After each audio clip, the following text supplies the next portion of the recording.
You know, it's a really good thing that those girls did not have testicles, because Jesus Christ, that was a lot of crotch shots.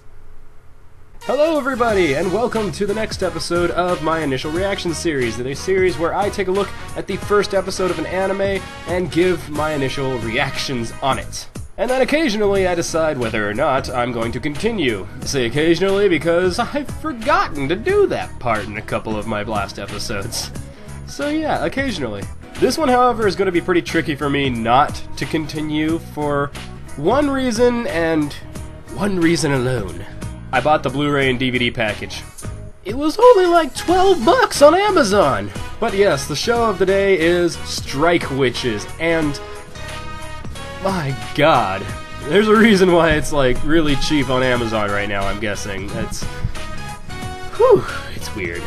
It's that kind of bad that isn't necessarily poor quality bad, it's just bad in terms of what you're watching. A very similar way most people I know watched Sora no Toshimono and saw how that was. They thought that was bad.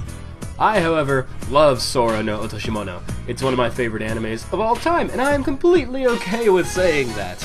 This, however, even more so than Sora no Otoshimono, is an anime where you have to shut your brain off when you're watching it. Otherwise, you're going to either get frustrated, or you're going to be questioning literally everything. The number one question that I have for this, because I thought I had it in my head how it was worked out and how they would explain this, is why do none of the girls wear pants? It even says on the back of this, winning the war on pants. For those of you who don't know Strike Witches, the whole concept is it's like an alternate 1940s-ish era where aliens from another realm or something dropped in from this portal and started attacking. It's pretty much Pacific Rim, Evangelion, all those things, but all girls and without pants. In order to fight off these creatures, which I think are called like Neoroids or something, I couldn't quite catch it when I was watching it. They said it like 2 or 3 times. Neoroids, that's a fault on my side, not on theirs. They did try a couple times to tell me what it was. I'm not sure, I'll have to look up the word. But these things come down, and the only way they've found out how to fight them is by utilizing these girls who have magical talents that they call witches, by combining their magical talents with machines. The way they do that is they wear these really nifty looking, like, legs, like metallic robotic animatronic legs with propellers on them, so the girls can go flying around and shooting these creatures down. Again, this is like the 40s. This is the most advanced technology they have. The other thing they showed in the intro of it that they tried fighting them off with the planes that they had at the time. Did not work. They just got immediately wiped out. So they had to create something that could fly really fast and had pretty good firepower. So they found a way to develop this project, I guess. And none of the girls wear pants. I probably mentioned that.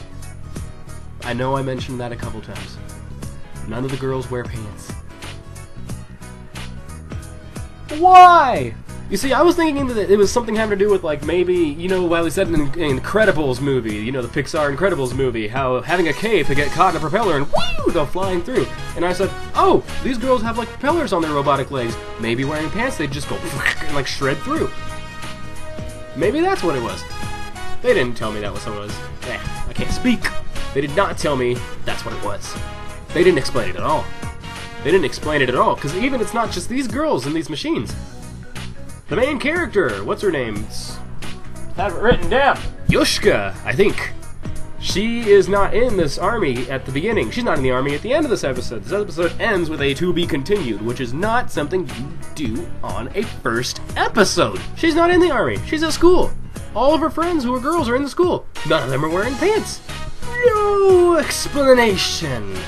But yes, the main premise of this first episode is introducing us to this realm that they've created and saying, this is the main character. She doesn't like the army because the army took her father from her, but he may be dead, but he may not be dead. We don't quite know yet.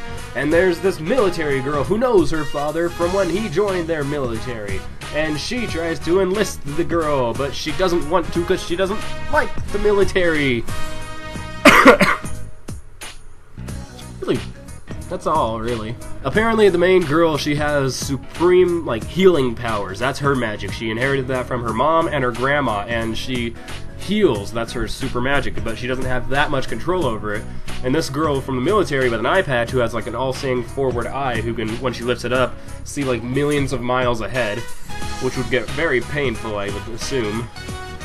She's like, if you can use your powers, if you can learn to wield your powers, you can become a great asset to our strike witches, which is the name of the flying girls. But yes, the first episode ends with one of these creatures appearing earlier than scheduled, very, very Evangelion-esque, where they have a, like, countdown, or not Evangelion, Pacific Rim, all those things are the same.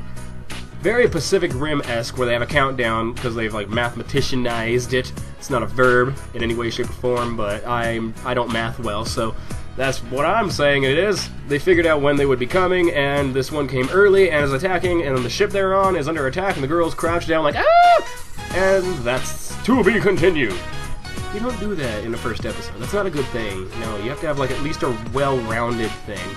The characters, they haven't really had much time to be characters at all, which is also another bad thing, because what draws people in? The characters, for the most part, are what draw people into it, because you have to create, like, a relativity between the viewer and a character, or multiple characters. You have to do that kind of thing.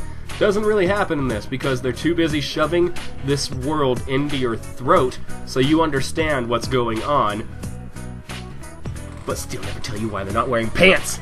But yeah, these characters, they don't have any real time to develop. Like, you get whiplash going from scene to scene in this, because it's like, here's a scene, oh, the world's under attack, let's fight this demon! Then, oh, the girl's at school, and she's rescuing a cat from a tree, she gets scolded, and then, oh no, her friend fell off the wagon, and we have to save her because she somehow is bleeding from right here! And then after that, she passes out from trying to heal her because she can't control her magic, and then the next day the girl comes over and she's trying to enlist her in the army, and she says no, but then the very next day she gets a letter from her dad, who everyone thought was dead, and she goes back to the army and says, I want to come with you, and the girl's like, thanks for enlisting, and then she's like, I'm not enlisting, I'm coming with you though. Standard military practice would likely say, no, you're only coming if you're enlisting, but whatever, this doesn't make a single bit of sense. Let's just bring this little girl along with us. It's like the army's going into battle or anything. And then while on the ship, the girl wants to help everybody. She wants to be there to help. She's not just there to find her father because she knows everyone will need her healing powers. And then the next second, she's not enlisting the army because the army is evil.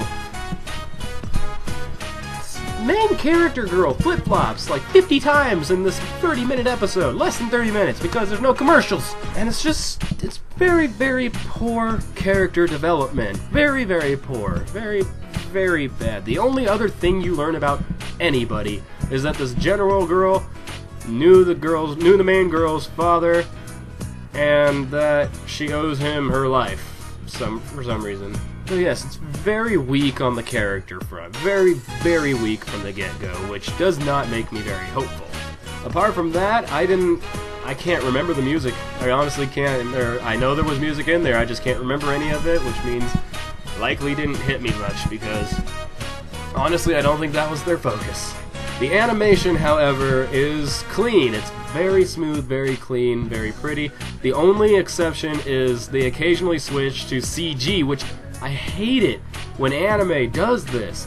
Anime should not have to switch to CG in the middle of an episode somewhere. It pulls out the suspension of disbelief. It makes you so you're like, I am no longer engrossed in this world because I just saw an entirely new shift in animation. And it's done very poorly when they do it in this. The characters, when they're flying around, like there are scenes where they're anime and they're flying around and you can see them and all that, but like flying through ships and everything, it's obvious that they did hand-drawn animation for like the ocean and everything, but the ships are CG, and when the girls are flying and the girls are animated, they are so stiff that it's almost laughable. Almost laughable.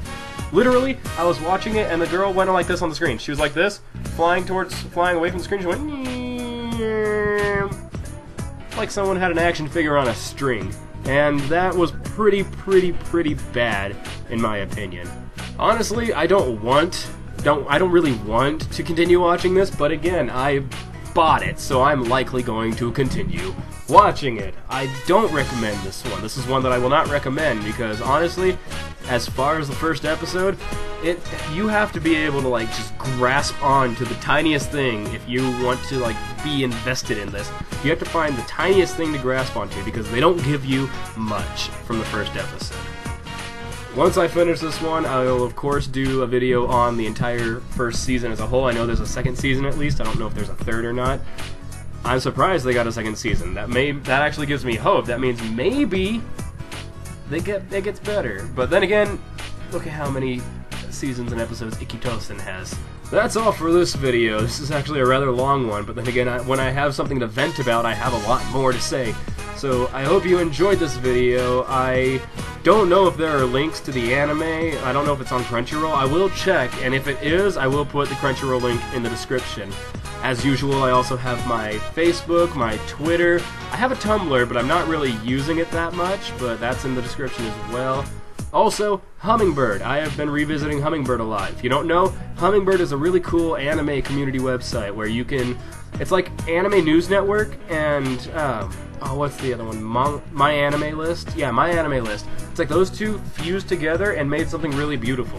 So I'm actually really happy with it. It's a really cool social site for people into anime and manga. And as usual, if you like this video, help me out. Like it, comment. What did you think about this show if you've seen it? Share it with some of your friends if you wish. Any little bit helps me out in a great way, and I'm very appreciative of all of you. With all that, until next time, peace out.